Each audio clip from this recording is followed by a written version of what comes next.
Hey everybody, welcome back to the Catholic Culture Podcast. My guest today is returning from a previous interview. D.C. Schindler is professor of metaphysics and anthropology at the John Paul II Institute in Washington, D.C.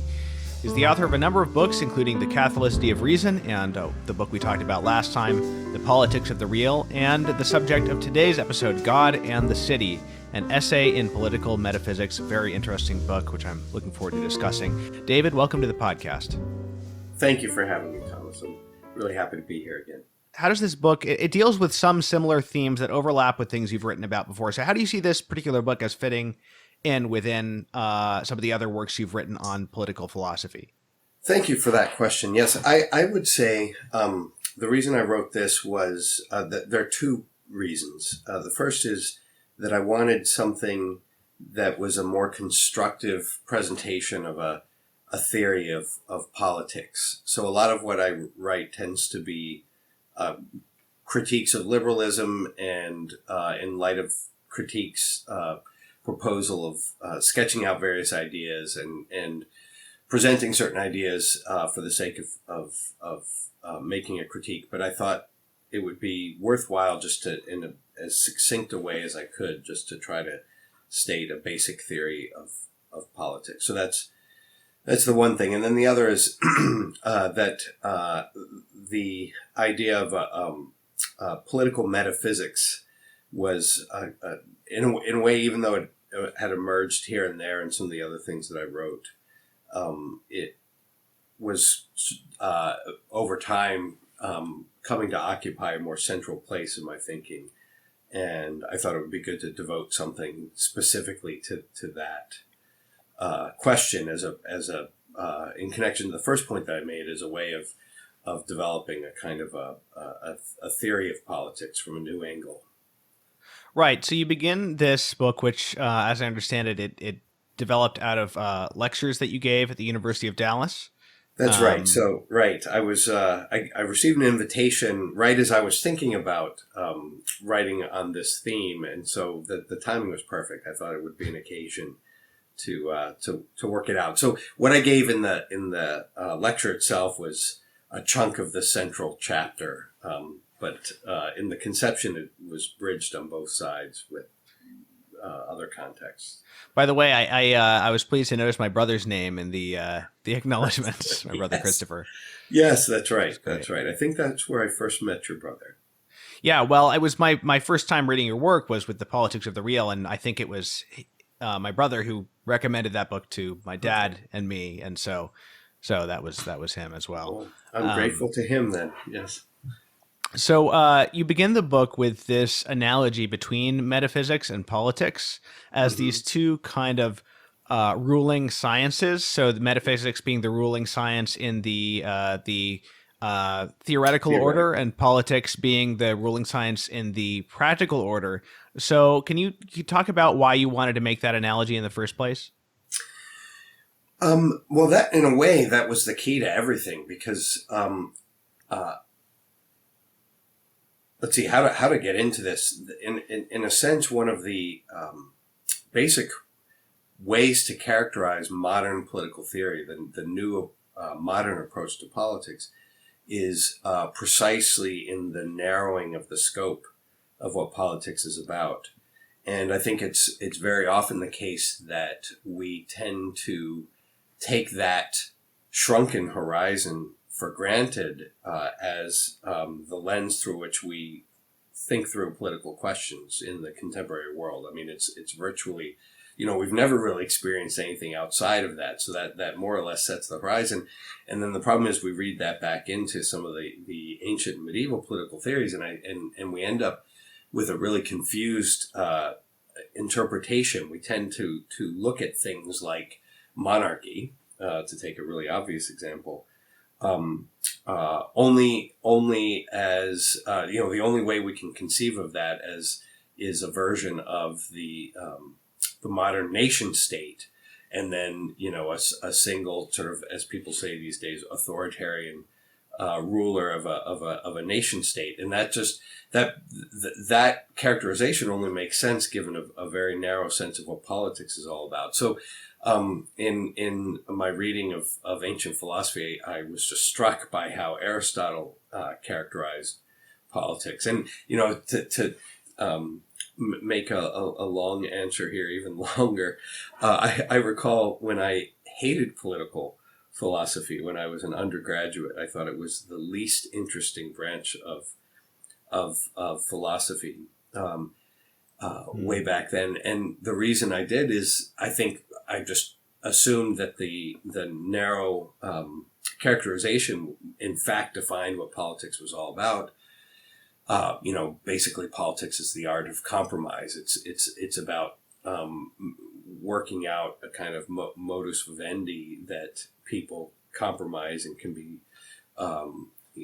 relatively satisfied with in order to move on and engage with serious human questions in a sort of private way. I just took that horizon for granted, and I remember reading in Aristotle for the first time his characterization of politics as the comprehensive, the highest of the sciences in the practical sphere, and I just I was horrified by that. But that experience that I had, that shock that I had, has really stayed with me. And as I've been returning to political questions now, older and I hope a little bit wiser, I've come to understand that point in a very, very different way, and it's become profoundly interesting to me. So I thought, okay, well, this is, we say very often, people in the sort of school of thought that I'm familiar with, my circle of friends who are thinkers, when we discuss things, we often make the point that you can't really think of anything or say anything without presupposing something about the nature of reality, so that metaphysical presuppositions are built into everything that we think and say.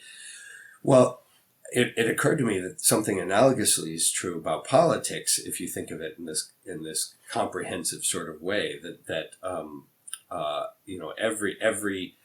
every part of human existence has a political dimension. It sort of makes a basic presupposition about the meaning of life and the horizon that defines human community, and that occurred to me as just a very exciting and interesting way to engage the question of politics, you might say, anew. So if metaphysics, I want to spend some time on this analogy. Okay. If metaphysics is comprehensive because it deals with everything that is under the aspect of being, then under what aspect does politics is politics comprehensive? It's interesting. Already, since I've written this book, I think I would want to modify my answer a little bit. I'm right now working on a book on authority, and and it's really opened my eyes on a number of points. But one of them is the recognition that authority, I think, falls best under in the order of the beautiful. Now, for Aristotle and for the classical tradition that I draw on for this particular book, it's the good, that and the ultimate good, the highest good to the highest degree, as Aquinas says, which is the common good. That's the inevitable guiding principle of political community. And the fact of the matter is, even when we ostensibly restrict the scope of politics in order to try to open up the field for a kind of religious pluralism and diversity of conceptions of the meaning of life and ultimate things. We try to narrow the scope of politics. In fact, that always turns out to be an illusion.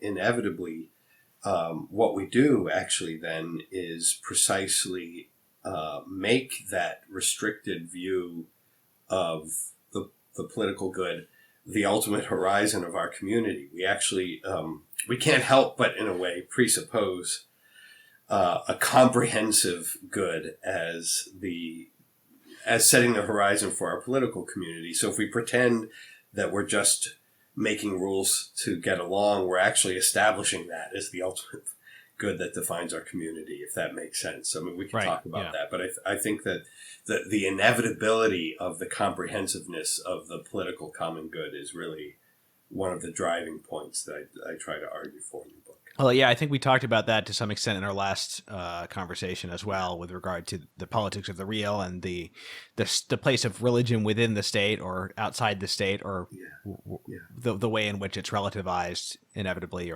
or there is a religious statement in that. That the state can't be religiously neutral. In fact, right. That's a really crucial, and that would be a sort of a dimension of this basic point, that there will be.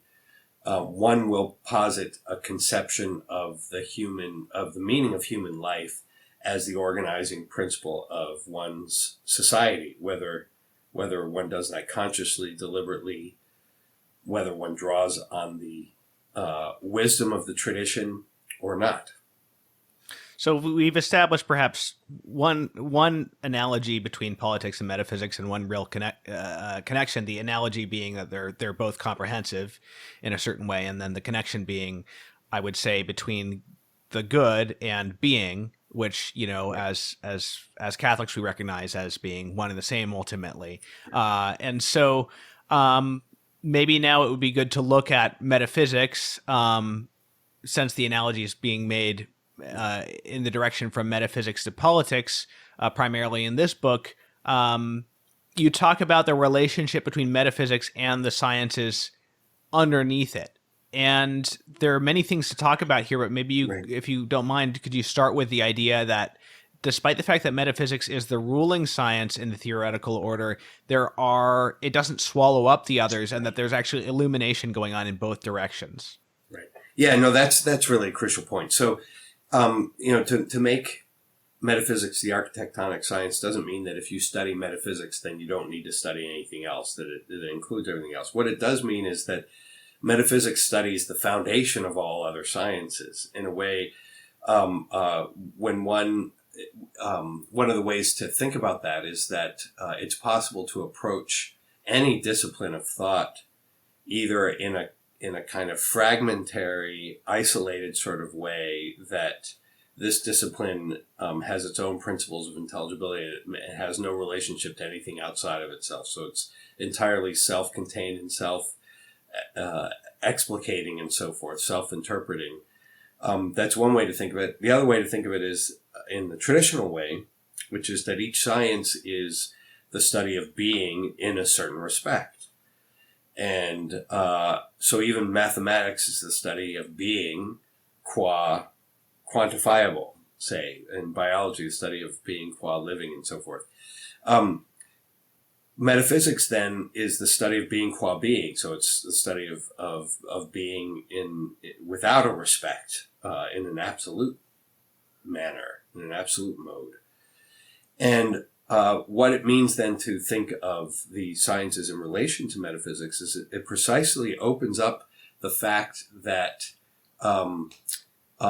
all of these different disciplines, they're not isolated pursuits, but they're various facets of the study of reality. And when you see that, you both have a deeper sense of what each individual science is. It just becomes much more substantial and real and interesting in itself. But it also then opens up these other sciences precisely in their particularity to a kind of community, because they're all aspects of one reality shared in common. There's something that transcends them, that allows them to, you might say, interact fruitfully. Now, what I would want to say is that there's something similar, and I don't want to anticipate, but maybe you want to direct your question here, but I assume that you. Well, I wanted to ask before we get to that, how do the subsciences then further illuminate metaphysics in some way? Yeah, no, thank you. Right, I left that part out. That's a really crucial point. That also then means, I mean, what's so interesting about that is far from the study of being sort of trumping these other sciences and taking their place. In liberating each one in its own sort of substantial distinctness, it also opens up the fact that when you study these individual sciences, you're learning something about being. So there's a kind of reciprocity going on, that the study of being is not exhausted in metaphysics, but in a way receives novel illumination in each particular science. And did you have any particular example in mind when you were writing that? I guess one example I've been thinking about a bit lately is the way that life illuminates the meaning of being. In fact, I think this is something that really is potentially a very fruitful question to explore. That when we ask if metaphysics is ordered around the question, what is being? At least that's one form of the basic metaphysical question: what is being? And obviously, it's a very hard question to answer. It's a very mysterious thing, but very often people will use language like presence, or maybe they'll talk about just the sheer surprising fact that things are at all. And all of these things are illuminating, but you want to ask, well, is there any content? When you're being, what are you doing? And it occurred to me that Aristotle has a very interesting line that Aquinas picks up. In Aquinas' Latin, he says that vivere is the essay of viventibus. So vivere, to live, is the to be of living things, with respect to living things. And what that means is that the act of life, the act by which a living thing is alive, its being alive, is its distinctive way of enacting the act of being. And then you think, well, that's interesting, because then that illuminates actually something very profound about what it means to be. Think about your experience of being alive. I like to think of the act of life. One of the best sort of symbolic expressions of the act of being alive is the circulation of the blood and the beating of the heart. You're not doing something, accomplishing some external act. The act is this kind of self-recapitulating, self-affirmation, a kind of pulsating. This actually, in a very interesting way, picks up on a lot of things that Heidegger tries to say about the nature of being. But notice, these are things that you discover through, you might say, biology.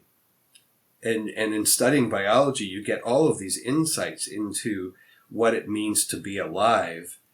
And if being alive is a kind of a privileged expression of the meaning of being, then you see how biology then illuminates metaphysics and has a gift to make to metaphysics. So it becomes just a beautiful expression of this reciprocity. So what's the analogy then that you would make for politics? Yeah. So, right. So I would say, now I apologize to your listeners. I got a bit of a cold. If my voice seems a little scratchy, I should have said something about that. But it seems to me one of the most interesting examples is the relationship between the community of the family and the political community. So the family itself represents an integral whole of a sort, you might say a more natural sort. And some people will call it pre-political. I think that language is problematic in all sorts of ways, but it clearly has a certain, I would say it's a distinct form of political community in the well, way one of the social encyclicals does say that the rights of the family are prior to the rights of the state. That's the word it uses. Yeah, and that can be interpreted in a number of different ways. The reason I avoid pre-political is that that language, that formulation, can lend itself to a certain liberal framing of political community. So rather than saying it's pre-political, it may be proto-political, or it may be political in itself. There you go. Yeah. And the reason that's actually an extremely important point. It might seem like you're just sort of nitpicking in a detail. It's actually an incredibly important point. Is the family represents a kind of natural existence, and if you simply say that it's pre-political, what you're saying is that nature, and therefore the nature of reality, is somehow outside of the political sphere. And that makes then politics something purely artificial. And there you've just set in motion a whole series of really radical, inescapable problems. It's very different if you say, as you said, proto-political. Then you recognize that what the family represents is meant to inform what political community is. Right. And then this then becomes the exact example that I wanted to make it. Life in the family, it's different from life in the political community in a certain respect. It's kind of a world of its own, but it also illuminates what it means to be a political community, and vice versa. That you see that opens up the possibility of a reciprocity. So what would be? I mean, just to give general instances of what the reciprocity might be. In the family, you have an experience of being part of a whole, and that ought to illuminate what it means to be part of a political community. It's not just a collection of individual atoms, but it's a membership in something that's larger. There is something, a kind of ontological status of political community that the family can help us see. So the title of the book, God and the City. I don't want to get too bogged down in the definition of the city, but can you quickly just clarify what you mean by that? Yeah, I just like, there's something kind of snappy about the title. At least I thought so. I don't know if everyone will. The city is such a powerful image of what political community is. It's very different from language of the state.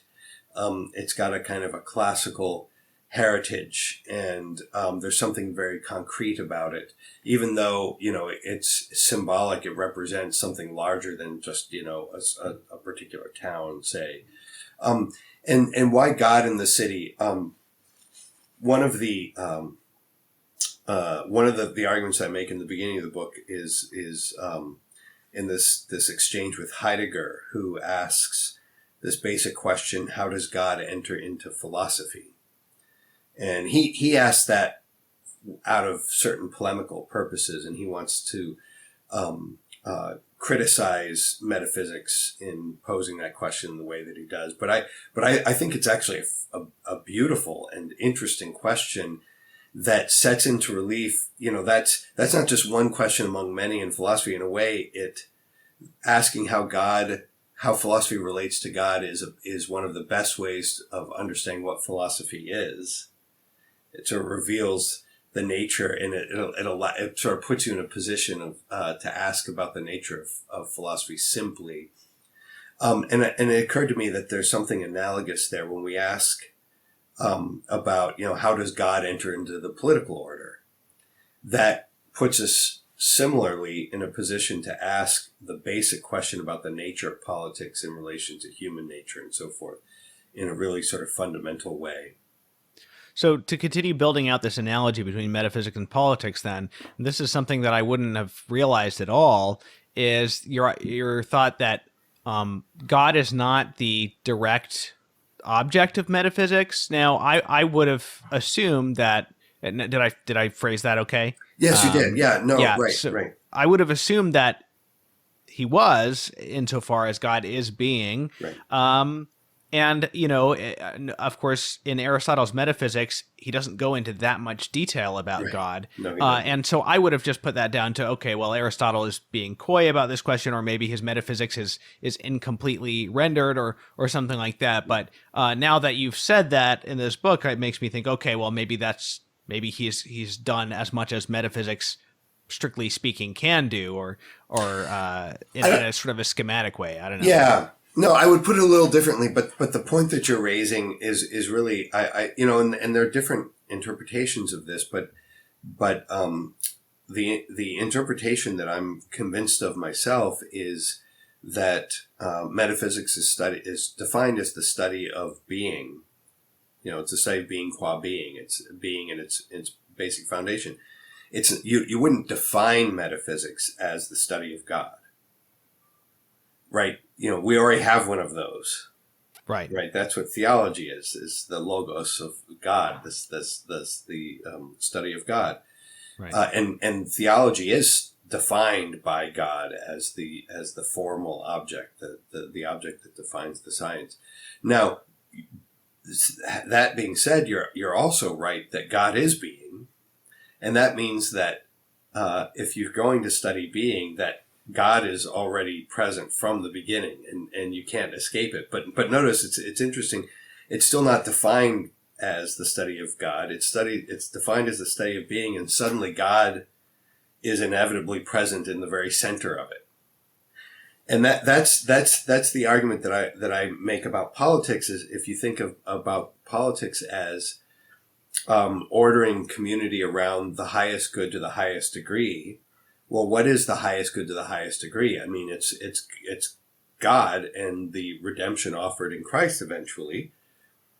But that's not what defines politics. It just turns out that you can't think about the highest human good without God being always already present and sort of emerging right from the center of it. And so I think it's interesting. One of the, you might say that modern political philosophy was defined itself precisely in the denial of that fact. And I think the implications are enormous, and we're in a way seeing the unraveling of the implications of having made that denial. And the problem is that some people want to immediately define politics in terms of God in a kind of unmediated way. And this would be the criticism that I would want to raise about at least some forms of integralism, that the question of the church and God is too immediate. And that's why I have settled on this formulation, and I haven't yet moved from it, because it has seemed to be the proper one for me, and that is that just like God is not the direct, that God enters indirectly into metaphysics, but from the inside. It's not sort of at the margins of metaphysical inquiry, but at the very center, right, but still indirectly. And I would say that similarly, God enters into the political question indirectly, but from the inside. And a lot of the modern problems, modern political thought, come from denying either one side of that or the other. You want to say either directly instead of indirectly, or you say, no, God enters indirectly, but that means at the margins. And I think that both sides of that formulation are really crucial. Indirectly, right, but from the inside. So you've referred to this liberal idea of politics as having this kind of purely negative capacity of clearing away, let's say, state power, clearing away obstacles to individual goods flourishing and things right, like that, or clearing away for a plurality of conceptions of what the good is.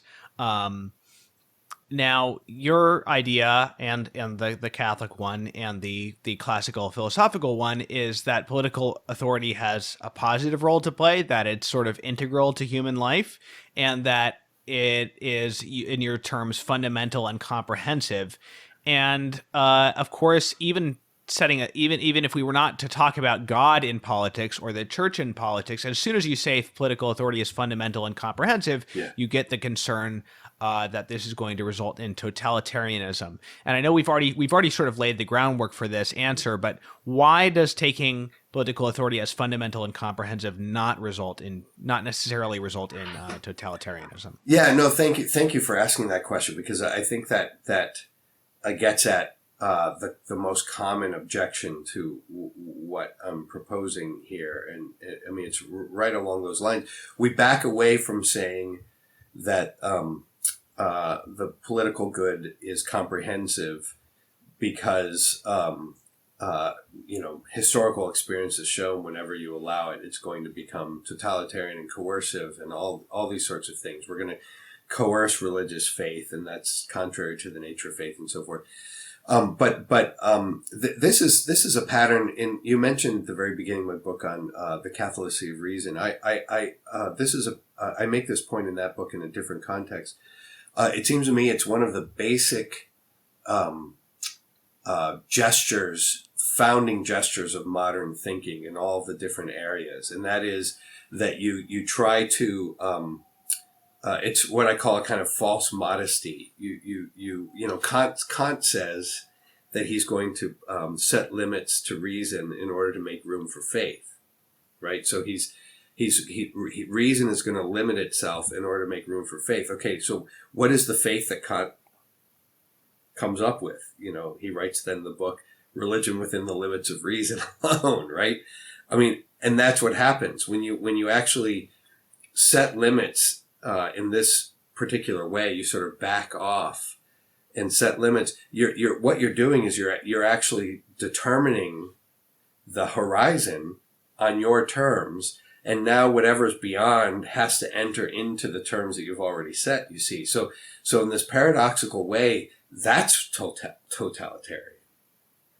And the only way to avoid doing that is not by limiting reason. We don't make room for faith by limiting reason. We make room for faith by making, and this is something Benedict XVI was so fantastic on. I think it was one of his most beautiful and regular points. We make room for faith by expanding reason to its grandest aspirations. And now we have a reason that's actually open to faith without anticipating it. And my suggestion is that we need to do the same thing with politics.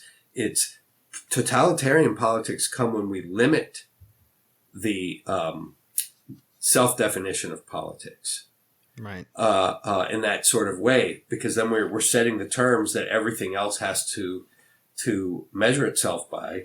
It's very different if we say that that the limits of politics have to be set by the limits of human nature, and human nature extends beyond itself to the infinite, and therefore is open to God. That means that same kind of openness needs to characterize our political life. Now, all that might sound very, very abstract, but I can give you a concrete example of what I mean that I think helps illustrate it. Do we, if we want the state to recognize the integrity of the family, does that happen best if we say that the state has to be as ignorant as possible about everything that concerns the family? And if we establish a kind of deliberate ignorance in the state about the family, that's going to be the best way to protect the rights of the family. I mean, that's obviously, we have seen, we experience, in fact, where that goes. It's very different if you say the way that the state can respect the relative independence of the family is precisely by opening itself to the truth of what the family is. Now it's actually responsible for something that exceeds its power, you might say. And that's, I think, something similar has to happen with respect to religion. The only way to really respect religion is not by limiting politics, but by precisely seeking the truth of religion. Right. Yeah, I like to say that hierarchy is inherently inclusive, because it it gives all the different orders their own place. That's and right. so, you were talking about how in metaphysics and in politics, the higher does not just absorb the lower. And that's, of course, the classic definition of subsidiarity That's right. in Catholic social teaching.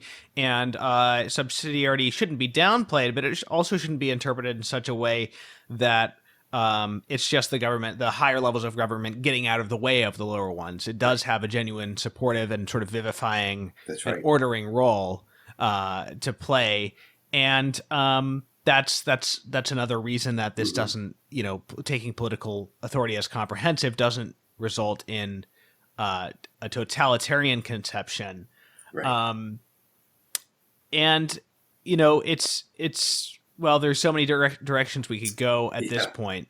But I wanted to ask about the traditional Catholic conception of relationship between church and state. Yeah. And a lot of people refer to the Gelasian diarchy, Yes.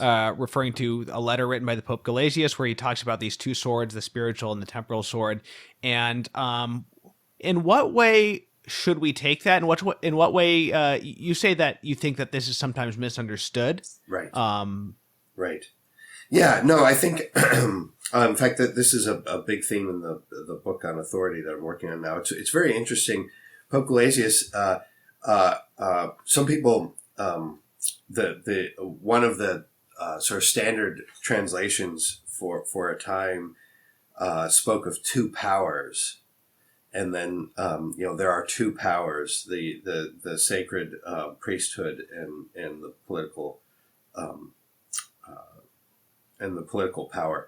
But in fact, what the letter says, he just says there are two, and he says this, it's the sacred authority and the royal power. So it's very interesting that the two are not two halves of a whole. They're not two instances of a single genus. They're actually it's not an overarching power that then is divided into two competitors. Because the thing is, we almost can't help but think in those terms. But the moment you put it in those terms, they become competitive. And each one is defined over and against the other, and each has to make room for the other by setting limits to itself and so forth. And you end up in this dialectical relationship. But it's very different if you think of them by way of analogy rather than by way of dialectic, and you understand that authority and power are profoundly related, but they're not the same thing. In fact, they're radically different. And power has its meaning in service of authority, rather than being, just two instances of the same thing. And when you think in those more analogous terms, you can actually understand an order in which the church is able to represent authority. And this opens up the meaning of authority. This is one of the things I've been arguing about in this book, beyond practical matters. It's actually, authority has to do in some basic way with the revelation of truth. Authority has a direct responsibility for truth. That then sets the horizon for power to operate. And there's no competition between those things at all. It seems to me that opens up a very different way of thinking about the church state, if you want to use the language of state relationship. We have medieval examples of that, but it seems to me that we haven't solved the problem yet, and it's conceivable that there be some new reintegration of this, revivifying of this. Well, you made an analogy to the hypostatic union. That would be a perfect, yeah. Right, and it's inspired by that, right? The divine and human nature are not natures next to each other. I mean, that would be really a bizarre sort of reality to have two natures kind of next to each other. But they're also not intermingled, right? Yeah, they're neither separated nor intermingled. You can't take them apart, nor are they simply merged together. So that it's a very different kind of distinction within unity and unity within distinction. Right. They're not two halves of a whole, and that I think opens up a different way of thinking about the church-world relationship, the church-state relation. Well, there's so many things we're going to have to skip over because of limited time. There's the whole topic of the relationship between the natural and the supernatural. There's a number of ways to address that, but I guess I want to move to the analogy of the soul, because you've talked about the way these overarching sciences both intrinsically relate to God, metaphysics and politics. But this is also the case in the soul, and that the soul's relation to God is not just an external one, right. And it's not even just that God keeps the soul in existence, but that God is actively operating within the soul, even on a so-called natural level, natural referring to those activities of the soul being natural, right. that God is still actively necessary in all of the acts of the movements of the intellect and all of the movements of the will. Right. And I guess we should probably take that for granted to some extent, because we don't have the time to make the argument for it. But what are the implications for that more intimate presence of God in the soul, even the non-Christian soul, for politics? Yeah, well, as you have indicated, that's we could go in 150 different directions here. That was the part of the book that I enjoyed the most writing, and I've wondered if that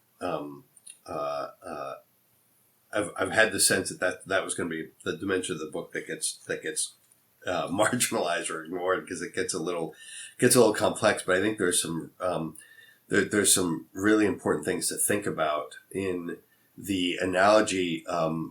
God is to the world as the church. God is to creation as the church is to the world, as the king is to the kingdom, as the body, the soul is to the body. All of these relationships illuminate each other, and I think that they participate in each other in ways that I think we've scarcely begun to really reflect on, and I think needs to be reflected on further. But the soul doesn't enter into the body. Here's an instance of what we were just talking about. Okay. The soul is not one of the parts of the body.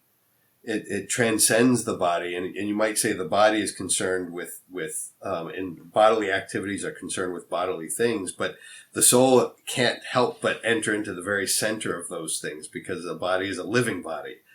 So here you have something that transcends the body, but enters it from the very center of it to make it what it is.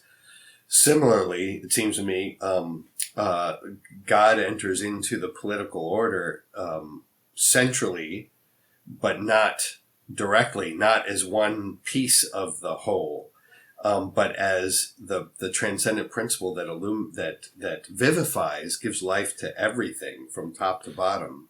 Right, because you said that the soul gives form to the body, yeah, but God is the life of the soul. Yeah. And so there, in that sense, the soul does communicate, yeah, God to the body.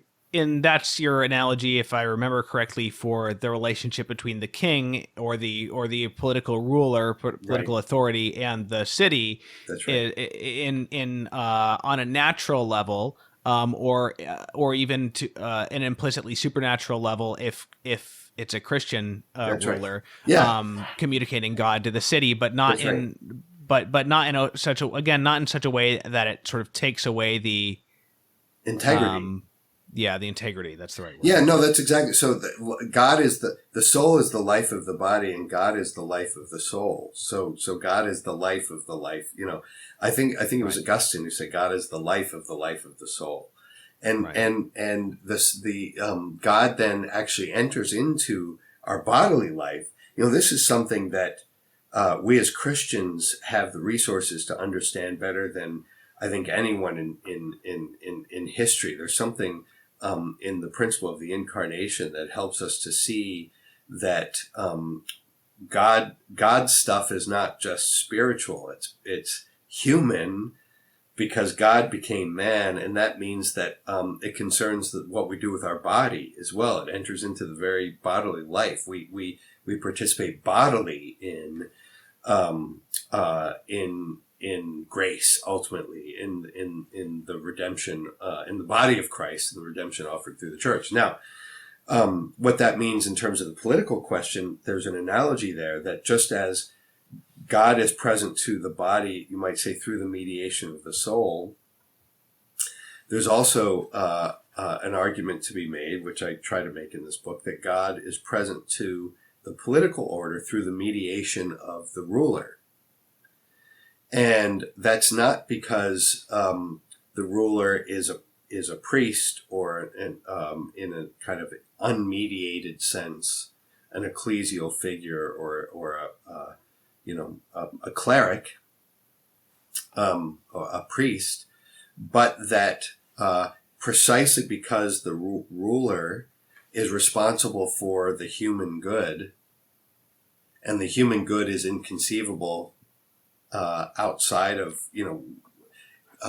the human good becomes distorted if we occlude the theological dimension, which is a sort of a roundabout way of saying that the theological dimension is sort of essential to the human good. That means that the political leader is going to have a kind of essential responsibility for religious life in its temporal expression. Excuse me.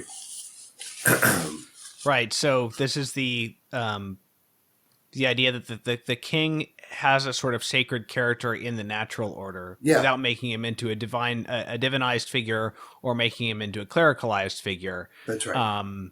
And obviously that will sound dangerous to many people, and people should read the book for a more a more nuanced argument on this. But point. right. But notice, so this is, let me just give an example. I mean, think about like a Corpus Christi festival.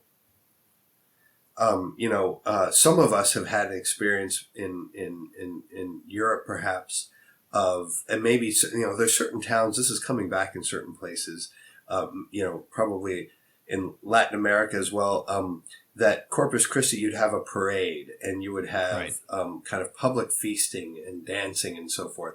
Now, the question is would you call that kind of a festival where, let's say, a whole city is decorated and makes certain kinds of foods and has parades and music? Now, is that a theological act, or is it a political act? Right. And yet you have to say, well, look, I mean, you can't separate those. Right. It's clearly not an administration of the sacraments for the salvation of the soul. That's something that happens in Mass, and that has a very explicit and direct theological purpose. But it's a kind of a natural outflow of that is the business of those who, it concerns the life of the body. So it seems to me that it's quite natural to think of that as being part of a political ruler's obligation, is to enact a proper and fitting festival.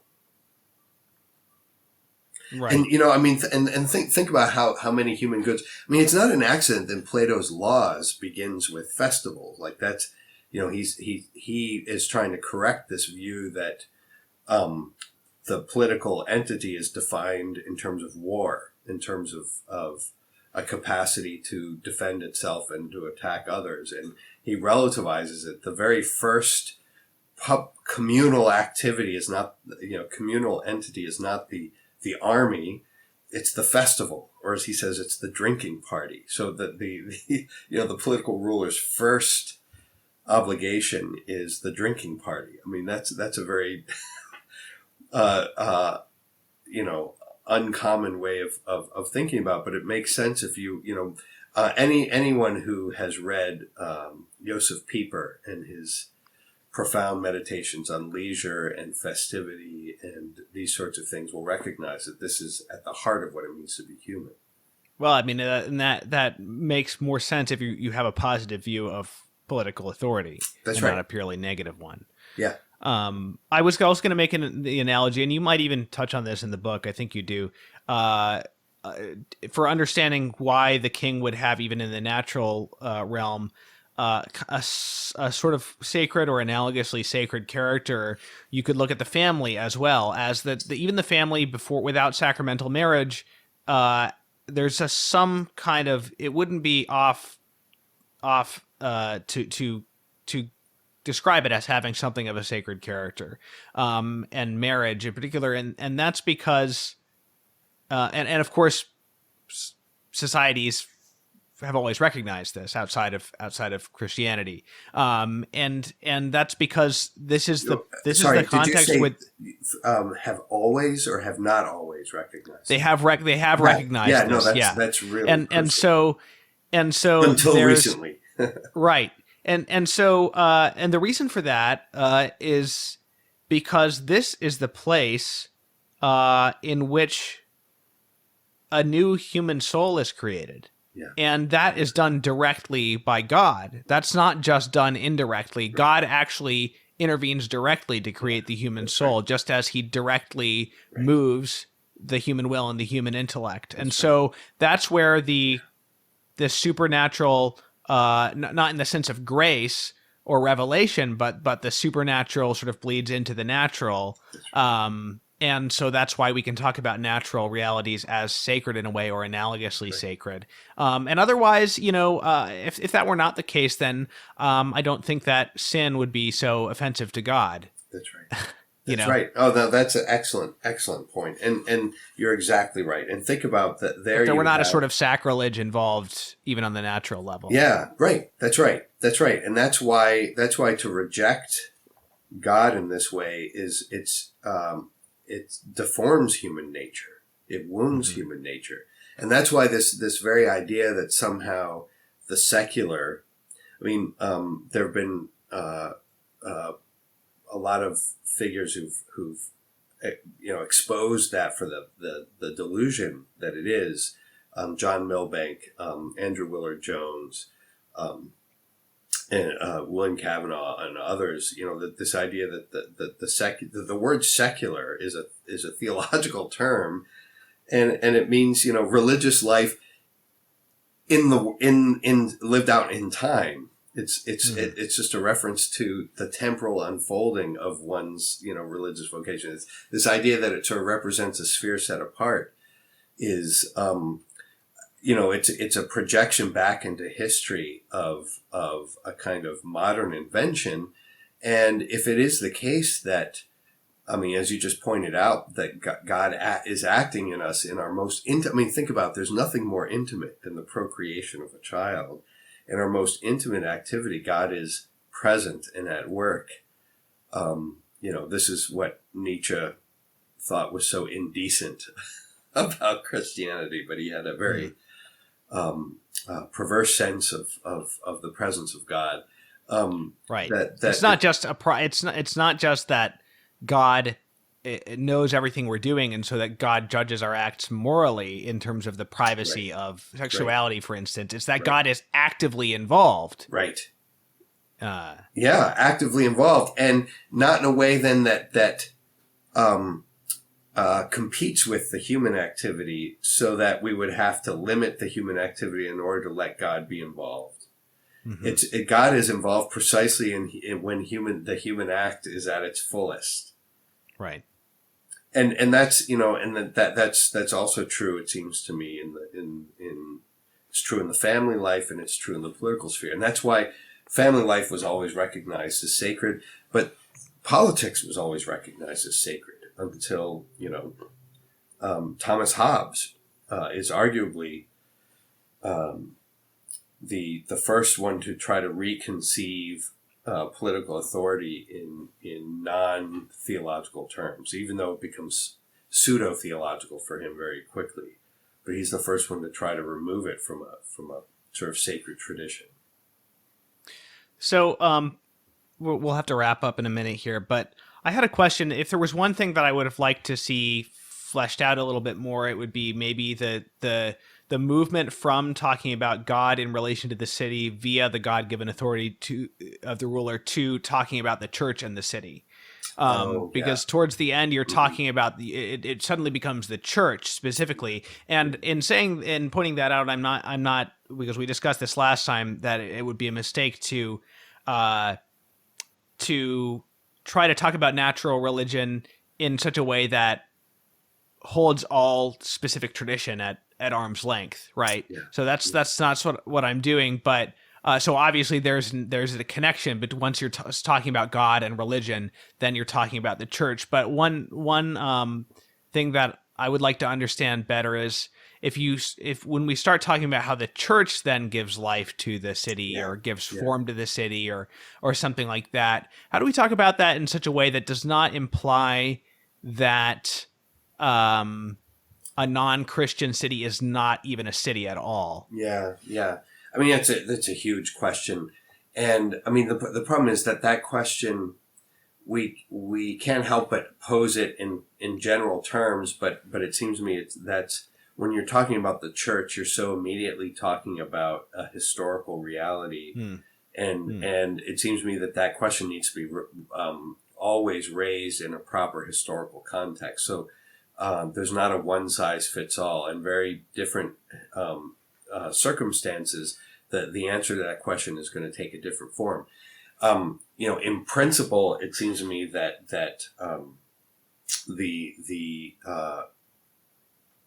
if it's the case, so I mean, let me give you just one dimension of an answer. It's very different to raise this question about a city without the church prior to Christianity and after Christianity. So a city without the church prior to Christianity is still a theologically saturated human reality that is, in a way, still in its being open to divine revelation. But a city that now post-Christianity defines itself over and against the church is actually going to be removing from itself something fundamental to what it means to be a city. So I think there is a question whether it's possible to have a city, in at least in these historical circumstances, that is truly and really a city that is defined in precisely as the absence of the church. Now, so we might say that the city, the pre-Christian city, or the city that has not rejected Christianity, is in danger of disintegration always insofar as it fills in its natural religious impulse with something false, which of course ends up happening historically, but that the city that actually is defined in rejection of Christ is in fact something less than a city, or something that is already disintegrating. And it would be something like, it seems to me that a city without the church is like a body without the soul, and right. What happens when the soul leaves, the body begins to disintegrate. And I think, we have experienced, radically secularized, to use the modern version of that term, radically secularized cities are always disintegrating and tend to have to generate in a kind of an artificial way some substitute to take the place of what was eliminated. And this raises the question of the legitimacy. How do you decide the legitimacy of a political authority as well? Because that's something I sometimes wonder about, because the church, diplomatically speaking, does treat sort of political authorities as that they're assumed to be legitimate. But when you have, and also there's the complexity of, say, a system like ours, which is not totally inherently personal. Right. So you could have a system that has authority, and sort of like a regime or a rule of law that has authority, even if a particular person who's the president may have forfeited his legitimate authority or something like that, because authority is not one dimension. It's not unilateral, right? That's There's right. all these layers and levels to it. Right. But yeah, I wonder about that sometimes. If you have a president or a governor or a mayor or whatever who's totally actively for evil, Yeah. Does he just lose that authority insofar as those actions are concerned? Does he lose it altogether? Yeah. Yeah. Yeah, no, it's a tough question, and I've wondered that too. Some people will make the strong claim that any political authority that allows abortion, for instance, is by that act dissolved as an authority, and one can make a pretty strong argument for that. Yeah. But that isn't how the early church viewed things. Yeah, viewed things in terms of Saint Justin Martyr or people like that. Yeah, it is. I have found Aquinas's point very interesting. That and it would be interesting. This is something that would be worth sort of thinking through, maybe in another context. But compare Aquinas to some modern thinkers like John Locke, for instance, on the right to rebellion, the right to revolt. That's such a paradoxical idea. And one of the things that stands out about Aquinas is there's a certain kind of common sense that one always has to give the benefit of the doubt to authority, because to overturn authority is such a radically violent human act. And more fundamental, you're taking the ground out from under yourself in a way that really only extreme circumstances can justify it, because the implications are quite extraordinary. Now, that doesn't mean that one condones moral transgression or anything by any stretch at all. And in fact, and this is something I'd like to think about further myself, but there is something that something of one's authority that I think is called into question when one proclaims unjust laws. Right. So I guess the point that I want to make is that these are complex matters, and it's the very nature of authority to be complex like this, because authority isn't just like the guy in charge on top, but it's a kind of a spirit that runs through a whole political order, and it has expressions at many different levels, as you said, and that means that these basic political questions are going to be complicated and have to be dealt with in a very concrete and properly prudential way. Well, both of your books that I've read so far have been quite profound and have led me to see have a more beautiful view of reality and how everything is ordered, and the political order is not fragmented away from the metaphysical order or the religious order, that these things are all connected, that they echo each other. And so I'm looking forward. It's appropriate that your next book has to do with beauty explicitly in relation to authority. So I'm certainly looking forward to that. And I'm also looking forward to going back and reading some of your older work that I haven't read yet. Well, thank you. And you've been a generous host. I'm grateful for the time you've spent reading some of this stuff.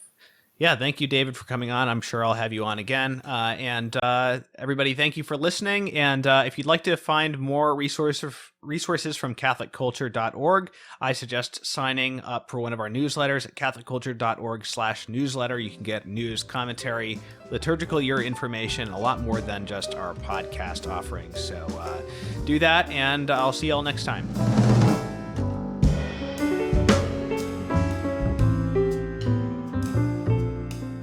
The Catholic Culture Podcast is a production of CatholicCulture.org. Check out our other podcasts, including Way of the Fathers, an early church history podcast hosted by Jim Papandrea, Catholic Culture audiobooks bringing to life classic Catholic writings, and Criteria, the Catholic film podcast featuring deep analysis of great films from a Catholic perspective. You'll find all of this, as well as Catholic news, commentary, liturgical year resources, and much more at CatholicCulture.org.